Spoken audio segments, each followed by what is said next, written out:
এখানে ব্যবসা করতে আসেনি, আপনারা আমারে বানাইছেন। পেরুর সার্টিফাইড অর্গানিক চিয়া সিড বাইরে যদি 300-400 টাকায় বিক্রি করে তাহলে তো আমি অন্তত নিব না। তাহলে এখন ভালোকে যদি আমি ভালো না বলি তাহলে তো হবে না, এটা তো আর এক অন্য।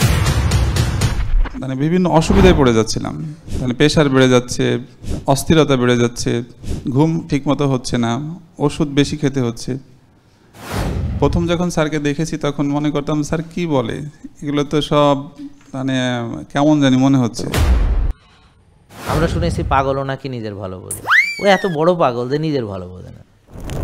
এটা হলো রক্ত, সেখানে চিনি, এই চিনি রক্তের চিনি, বলেন রক্তের চিনি, বলেন সবাই বলেন রক্তের চিনি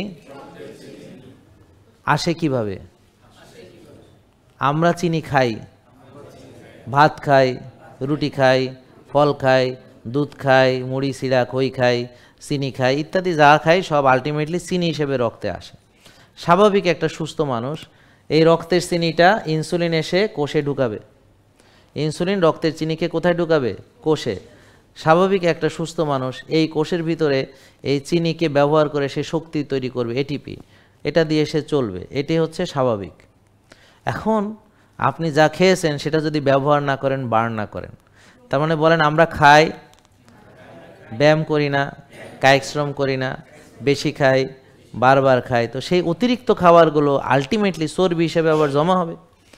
তো এটা প্রাথমিকভাবে অল্প জমা হলে তো কিছুই হবে না, কিন্তু যখন জমতে জমতে জমতে জমতে জমতে জমতে অনেক জমবে তখন কোষের জায়গা ভরাট, এটাকে বলে সেলুলার ওভারলোড। বলেন কোষে জায়গা নাই।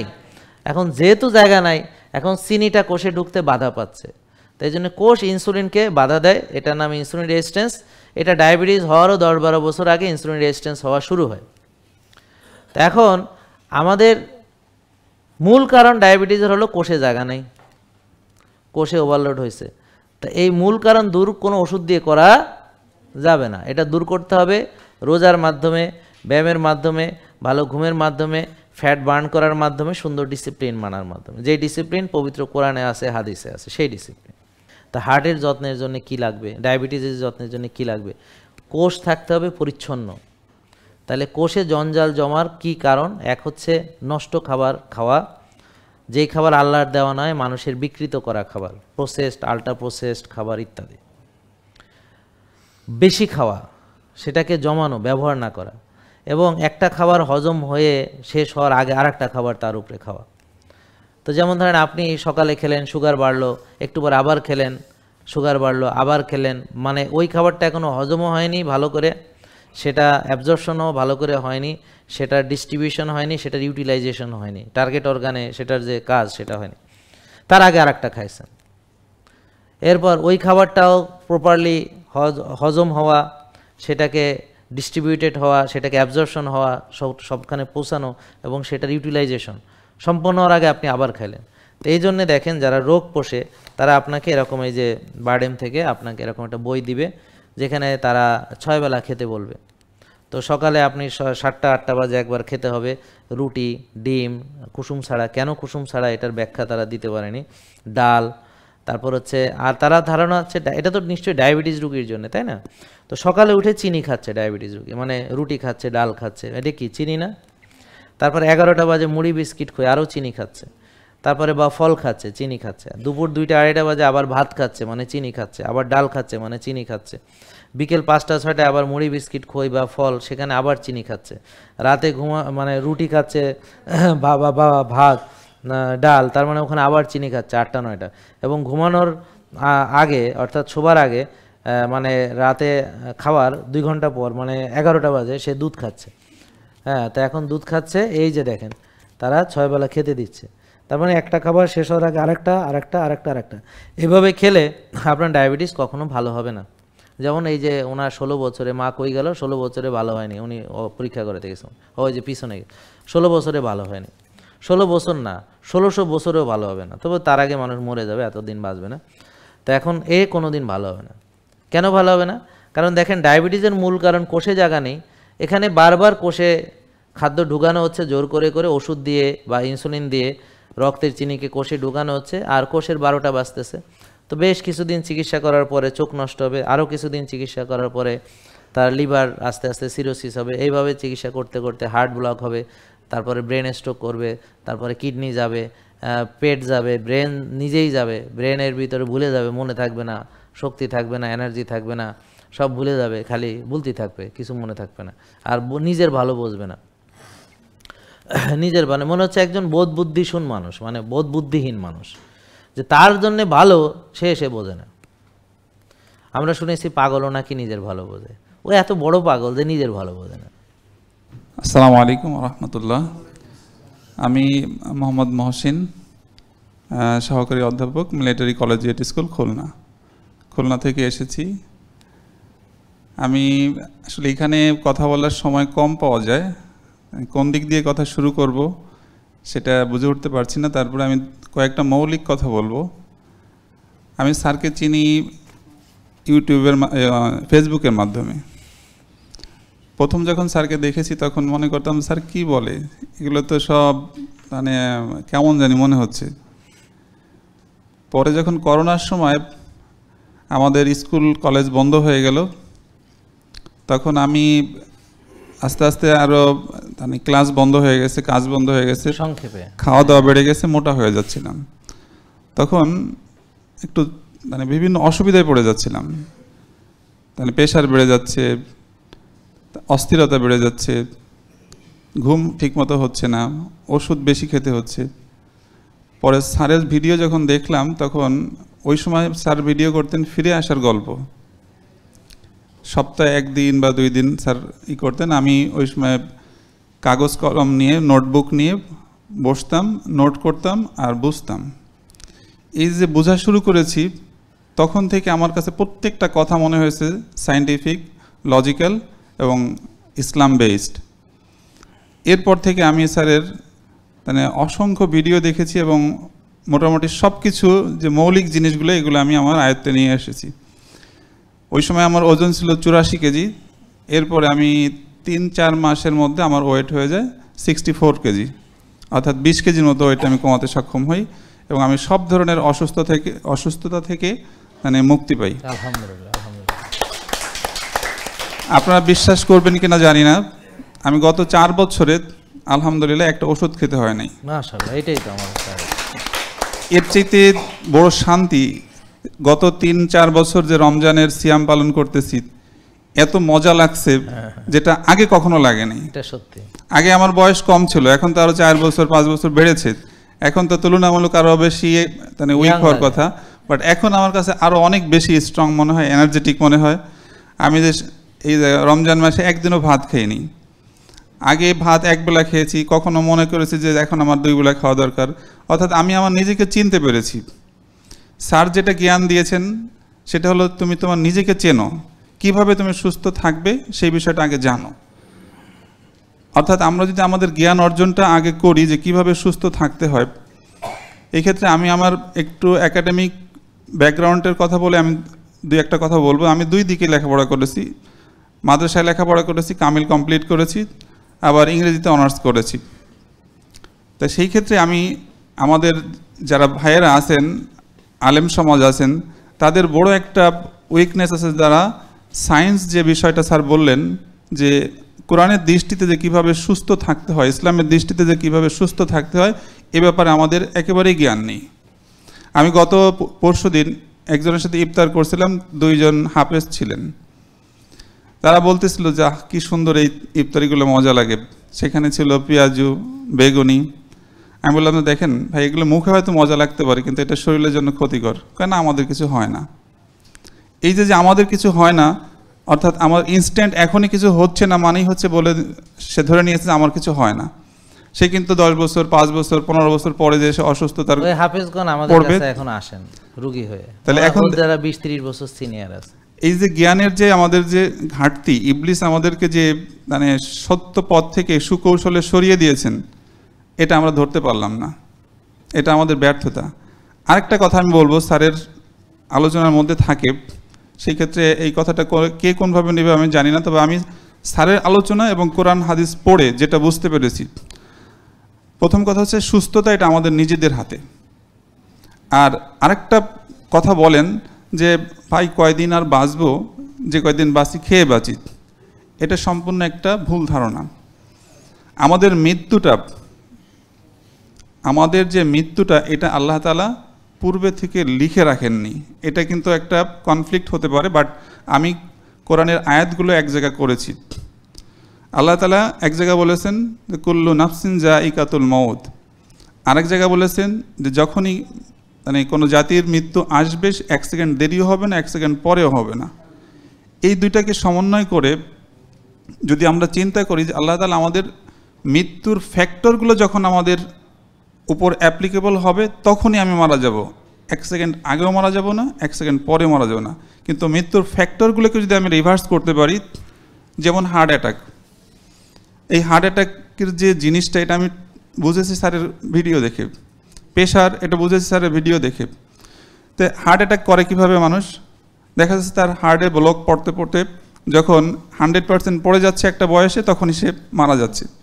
কিন্তু এই হার্ট অ্যাটাকটা একটা মৃত্যুর অনুঘটক ফ্যাক্টর, এটাকে যদি আপনি রিভার্স করতে পারেন আপনি বেঁচে যেতে পারবেন, অর্থাৎ আপনার হায়াতটা সামনে যাবে। অর্থাৎ আমাদের মৃত্যুটা দুইটা পদ্ধতিতে হয়, একটা হচ্ছে এজিং প্রসেস, আর একটা হচ্ছে মৃত্যুর কারণ যখন আমাদের উপরে অ্যাপ্লিকেবল হয় তখন সাথে সাথেই মৃত্যুবরণ করে। যেমন কেউ আত্মহত্যা করে, অথবা আমরা যে ডিজিজগুলোতে আমরা ফ্যাক্টর, এটাও এক ধরনের আত্মহত্যা। এটা এক ধরনের আত্মহত্যা, এটা হচ্ছে ইনডাইরেক্ট, নিজেকে মানে ক্যান্সারের দিকে নিয়ে গেছে। জি স্যার। সেভাবে সিগারেট খেয়ে এখন সে আরেক রকম আত্মহত্যা করছে, তবে সে একবারে মরেনি, সে ধীরে ধীরে মরেছে। আমি একটা উদাহরণ দিই, যতগুলো ডিজিজ এখানে আমরা আলোচনা করছি এগুলো হলো ধীরে ধীরে আত্মহত্যা আর কি, নিজেকে হত্যা। একটা উদাহরণ দিই আমি এভাবে, মেডিকেল সায়েন্সে একটা মশার এজিং প্রসেসের লাইফ টাইম হচ্ছে আমি যতটুকু জেনেছি 8 দিন। আপনি যদি এই মশাটাকে নাও মারেন 8 দিনের মাথায় সে মারা যাবে, কিন্তু 2 দিনের মাথায় আপনার হাতের উপর এসে পড়ছে, আপনি চড় দিয়েছেন, মারা গেছে। এই যে চড় দিলেন মারা গেল, এটা হচ্ছে অনুঘটক।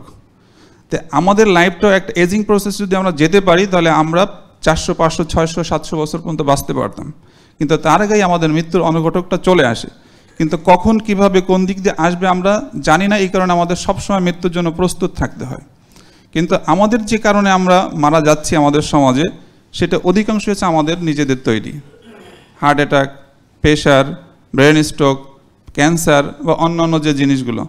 তো আমি এখানে আরেকটা কথা আমি শুধু অ্যাড করতে চাই, যেমন হাদিসে আমি পেয়েছি যে দোয়ার মাধ্যমে এবং কল্যাণ কাজের মাধ্যমে হায়াত বৃদ্ধি ঘটে। তার মানে তো হায়াত বাড়ানো সম্ভব, তাই না? তো তাহলে আপনারা দোয়া করুন আর কল্যাণ কাজের ভিতরে নিজের কল্যাণটা করুন।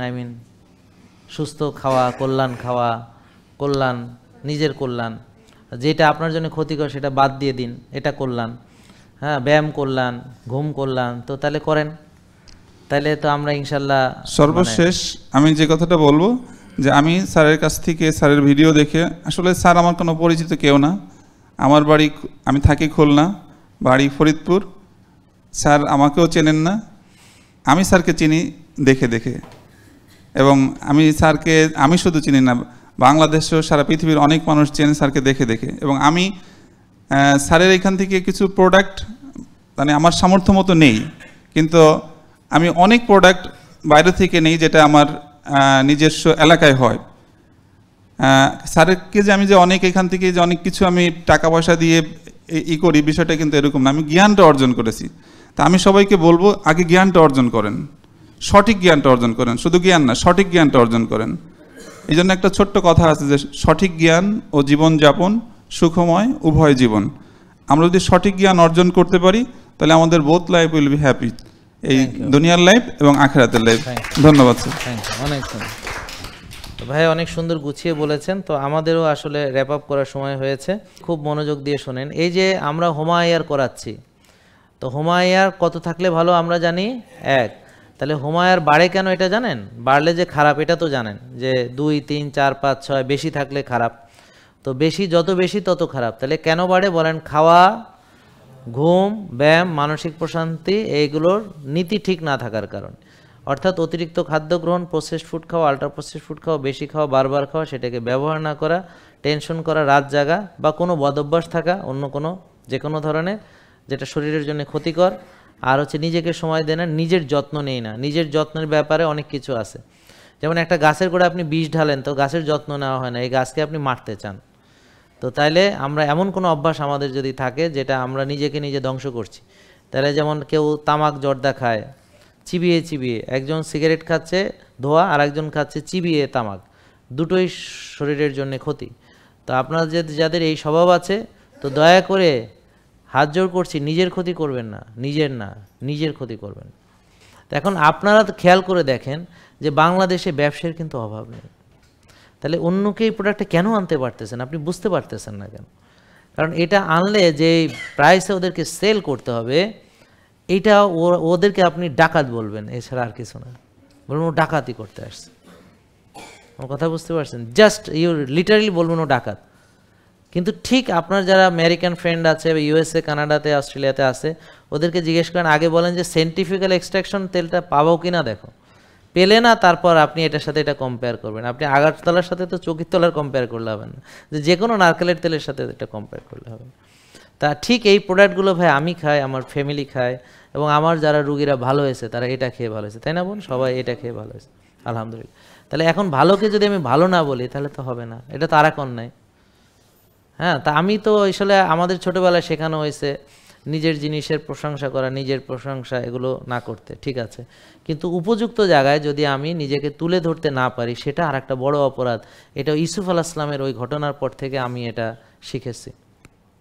এবং রাসূল সাল্লাল্লাহু আলাইহি ওয়াসাল্লাম যখন ব্যবসা করতেন তখন ওনার যে পণ্যের গুণাবলী উনি বর্ণনা করতেন, কোনোটাতে প্রবলেম থাকলে সেটাও বলে দিতেন। তাহলে ভালো ব্যবসায়ী তার পণ্যকে তুলে ধরতে হয়, এটা রাসূল সাল্লাল্লাহু আলাইহি ওয়াসাল্লামের থেকেই শিক্ষা। তাহলে ভালো ব্যবসায়ী এমন পণ্য বিক্রি করবে যেই পণ্যে কারো ক্ষতি হয় না, উপকার হয়। তাহলে আমরা দেখেন এখানে এমন কোনো পণ্য রাখিই নাই কোনো, যেটা যদি রিয়েল মানে অন্যদের মতো হতাম তাহলে তো সব প্রোডাক্ট রাখতাম সুপার শপের মতো। তো এখানে তো কোন পণ্যগুলো আছে? অল্প কয়েকটি পণ্য, যেই পণ্যগুলো আপনার প্রয়োজন আপনি খুঁজে পাচ্ছেন না বিধায় এখানে রাখা হয়েছে। তারপরে যদি এটা আপনি সব সময় সব জায়গায় পান তাহলে আমার দরকার নেই। অনেকে বলে যে স্যার আপনার এখানে চিয়া সিড এরকম দাম, বাইরে তো অনেক সস্তা। আমি বললাম ভাই, বাইরেরটা যেই মানের আর আমাদেরটা যে মানের আপনি খেলে বুঝতে পারবেন। আরেকটা হলো পেরুর সার্টিফাইড অর্গানিক চিয়া সিড বাইরে যদি 300-400 টাকায় বিক্রি করে তাহলে তো আমি অন্তত নিব না। আমার এই আইফোন যদি কেউ বলে যে এটা 15,000 টাকায় দেবে, তাহলে আমি বুঝবো যে এটা তো 1.5 লাখ টাকার, 2.5 লাখ টাকার আইফোন, এটা 15,000 টাকাও দিতেই পারে না। তো পেরুর real certified organic chia seed ওটা তো কেনা রেটও অনেক বেশি, ও যাতে বেচে, তাহলে ওটা কি বুঝে নেন। আর ওই চিয়া সিড আমার এখানে রাখার কোনো দরকার আছে? ওটা তো সব জায়গায় পাওয়া যায়, আমি রাখতে যাব কেন? আমি বললাম যে আমি এমন জিনিস রাখি যে জিনিস আপনি পাচ্ছেন না বলে আমাকে রাখতে হচ্ছে। আমি এখানে ব্যবসা করতে আসিনি, আপনারা আমারে বানাইছেন। কেন বানাইছেন? কারণ অন্যকে বিশ্বাস করা যাচ্ছে না, তাদেরকে দিলে তারা আরও উল্টাপাল্টা করতেছে, এই জন্য এটা আমার হাতে রাখতে হচ্ছে, এবং আমি এই কোয়ালিটির প্রোডাক্টটা আমাকে গিয়ে আনতে হচ্ছে। হ্যাঁ, যেহেতু আপনারা পারতেছেন না, তাহলে যদি পারতেন তাহলে সবখানে এই তেল পেতেন। আর এখন আপনারা যে ওই যে 400 কত টাকা দিয়ে যে মাকা কিনতেছেন, মাকার অরিজিনাল মাকা যেটা অর্গানিক ব্ল্যাক মাকা, এটার রেট কি? এটা ইন্টারন্যাশনাল মার্কেটে এটা সার্টিফাইড অর্গানিক মাকার রেট কি এটা জানেন? তো ওগুলো খেয়ে আপনার ক্ষতি ছাড়া লাভ কিছু হবে না। আপনারা ট্রাই করে দেখতে পারেন, আর এটাও খেয়ে দেখতে পারেন, দেখেন কোনটার আপনার কি হয়। তো এই জন্যে আমি যখন সত্যটা জানবো, এটা না বলাটাই আমি মনে করি অপরাধ। আর সবচেয়ে বড় কথা হলো এটার গুণাগুণ আপনাকে বর্ণনা করতে হবে না, করলে পরে আপনি এটা কিনে খেয়ে আপনি যদি উপকার না পান তাহলে বলবেন যে হ্যাঁ, তাহলে দেখে কি মনে হচ্ছে মানুষ উপকার পায় না? আমাদের সেলসের তো আমাদের কাছে আছে যে একটা লোক 9 বার কিনতেছে, একটা লোক 15 বার কিনতেছে। বোন এই পর্যন্ত আমাদের প্রোডাক্ট কয়বার নিছেন এইখান থেকে? কয়বার ধরেন না, একটা আইডিয়া দেন। হ্যাঁ, তাহলে একটা লোক বারবার কেন নেয়? হ্যাঁ, তো একটা 30-40 বার, তো একটা লোক বারবার কেন নেয়? সে যদি একটা খাবার খেয়ে উপকার না পায় তাহলে কি নিবে বারবার কোনো দিন? তা আমরা যখন আমাদের সব কিছু অ্যানালাইসিস হয়, আমাদের বিজনেস টিম আছে না, ওরা অ্যানালাইসিস করে দেখে যে একটা লোক কয়বার আমাদের প্রোডাক্ট নিচ্ছে। তো যখন একটা প্রোডাক্ট দেখি যে ওরা বারবার নিচ্ছে আর প্রতিদিন পুরান রুগীরা আসে, আজকে 1-2 মাস আগের রুগী আসেন নাই আজকে কেউ? ফলো আপে কে আসছেন একটু হাত তোলেন। তা আপনারা আমাদের প্রোডাক্ট খাচ্ছেন, খেয়ে উপকার পাচ্ছেন, এখান থেকে নিচ্ছেন, তা আলহামদুলিল্লাহ। তা এরা যদি না পাইতো আবার আসতোও না, আর আইসে গায়ে যাইতো, তাই না? তা আর কি বলবো, সত্য তো আসলে আমরা বলছি, কিন্তু হবে কি এটা বিভ্রান্ত। হ্যাঁ, এই মাশাআল্লাহ উনি 4 বার আসছে, উপকার পাচ্ছেন ভাইয়া, মাশাআল্লাহ। এই উনি চতুর্থবার আসছেন। তো ঠিক এইভাবে আপনারাও দেখবেন আসবেন। তবে উপকার পাওয়ার যে শর্ত, ব্যায়াম আপনার করতে হবে, ঘুম আপনার ঘুমাইতে হবে, শ্বাসের আপনার করতে হবে, হ্যাঁ, খাওয়ার ব্যাপারটা আপনাকে দেখতে হবে, মানসিক প্রশান্তির চর্চা আপনাকে করতে হবে, ঘাসে আপনাকে হাঁটতে হবে, রোদে আপনাকে যেতে হবে, তারপর না আপনি খাবার খেয়ে উপকার পাবেন। এখন কোনো কিছু ঠিক না থাকলে শুধু খাবার খেয়ে তো কিছু হবে না ভাই। হ্যাঁ, যে গাড়ির ইঞ্জিন নেই সেখানে কোথায় মোবিল দিবেন? আগে ইঞ্জিন হোক, তারপর না হলে মোবিলটা দিলেন। ইঞ্জিন ছাড়া তো আর মোবিল দিতে পারবেন না, ঠিক আছে? তো এই জন্যে সব কিছু মেনে, আর হোমায়ার থাকতে হবে কত বলেন? 1, তারপর টিজিএইচ রেশিও 2 বা তার নিচে, সিআরপি বা প্রদাহ 3-এর নিচে, insulin 4-5, blood sugar 5-6, vitamin D 90-100। তো এখানে 6 বেলা খাবার খেয়ে ডায়াবেটিস নিয়ন্ত্রণ করতে পারবে না। ডায়াবেটিস নিয়ন্ত্রণ করতে হবে কোষ খালি করে। আর কোষ খালি করতে হবে ব্যায়াম, রোজা, ঘুম, মানসিক প্রশান্তি এবং সুস্থ খাদ্য গ্রহণ, পরিমিত গ্রহণ, 1 ভাগ খাওয়া, ক্ষুধা লাগলে খাওয়া। আর রমজানের রোজার পরে আরও 6টা রোজা রাখবেন। সাপ্তাহিক যে 2টো রোজা আছে, চাঁদের যে 3টা রোজা আছে, এরকম। আর অন্য সময়ও আপনি আল্লাহর কাছে সুস্থতা কামনা করে রোজা রাখবেন। রোজা বেশি বেশি রাখুন, আর একটু কায়িক শ্রম করুন, 30-40 মিনিট সপ্তাহে 3-4 দিন, 5 দিন, ব্যাস। আর ভালো ঘুমান, মানসিক প্রশান্তি। হ্যাঁ, আলহামদুলিল্লাহ। আমাদের কাছে রোজা অনেক সহজ এবং খুব, এ ধরেন আমি এখন রেগুলার 22 ঘন্টা ফাস্টিং করি। হ্যাঁ, এটা নর্মাল। যেমন আমি এসার আগে আমি খাবার শেষ করলে এরপর আমি ওই সেহরিতে তো পানি খাচ্ছি আর ইফতার করছি, তাহলে মানে 6টা থেকে 8টার ভিতরেই মেনলি খাওয়া শেষ, এরপর আর খাওয়া হয় না। কালকে অবশ্য ওই আইসে একটু তরমুজ খাইছিলাম, মানে পিপাসা লাগছে, ওই তারাবি পড়ে এসে একটু তরমুজ খাইছি, ভালো লাগছে, তরমুজটা ভালো ছিল। এবং অনেক তরমুজের মধ্যে আবার কেমিক্যাল দেওয়া, তো ওগুলো কেমন কেমন জানি হয়। আবার কিছু তরমুজ আছে ভালো, বোঝা যায়, যারা রেগুলার খাওয়া একটু বোঝে। তো যাক, আমার কাছে তরমুজটা ভালো লাগছে, এই জন্য খাইছে, এবং খেয়ে দেখি না পেট ঠিক আছে। আর ওই ভেজাল খেলে তো আমার পেটে রিয়াকশন হয়, বোঝা যায়।